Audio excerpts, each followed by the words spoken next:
আমরা শিক্ষার্থী ও শিক্ষকদের জন্য এমন পরিবেশ করতে চাই যাতে তারা আধুনিক শিক্ষা প্রশিক্ষণ ও সুযোগ সুবিধার মাধ্যমে নিজেদের সর্বোচ্চ সম্ভাবনা বিকশিত করতে পারে। আমরা সেই কাঠামো গড়ে তুলতে চাই যেখানে একজন শিক্ষার্থী তার নিজ মেধা, পছন্দ বা আগ্রহ অনুযায়ী দক্ষ কারিগর, প্রযুক্তিবিদ, কৃষি উদ্যোক্তা, গবেষক, শিল্পী, শিক্ষক, ব্যবসায়ী, ক্রীড়াবিদ কিংবা অন্য যে কোনো পেশায় সমান মর্যাদা ও সাফল্যের সঙ্গে নিজেকে প্রতিষ্ঠিত করতে পারে। শিক্ষাক্রমে বাংলা ও ইংরেজির পাশাপাশি বাধ্যতামূলক তৃতীয় ভাষা যেমন জাপানিজ, কোরিয়ান, ম্যান্ডারিন, আরবি, ফ্রেঞ্চ, জার্মান ইত্যাদি কারিকুলামে অন্তর্ভুক্ত করা হবে।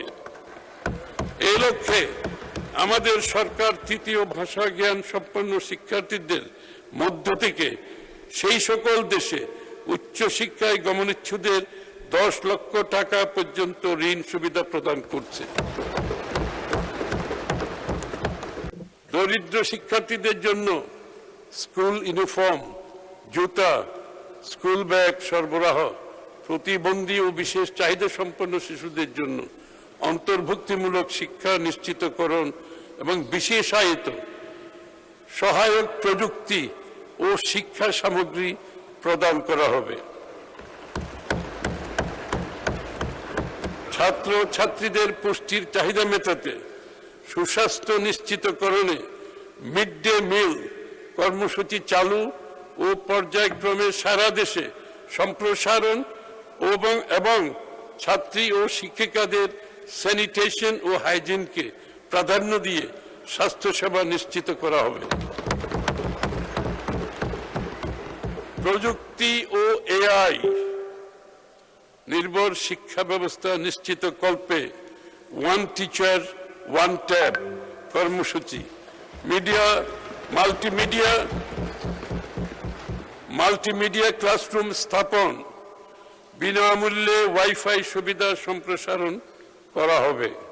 সরকার গবেষণা ও উদ্ভাবনে গুরুত্ব প্রদান এবং কার্যকর পৃষ্ঠপোষকতা নিশ্চিত করবে। আমরা মাদ্রাসা শিক্ষার্থীদের ধর্মীয় শিক্ষার পাশাপাশি বিজ্ঞান, গণিত, ইংরেজি ও তথ্য প্রযুক্তি শিক্ষার মান উন্নয়ন, কর্মমুখী প্রশিক্ষণ কর্মসূচি চালু করতে চাই।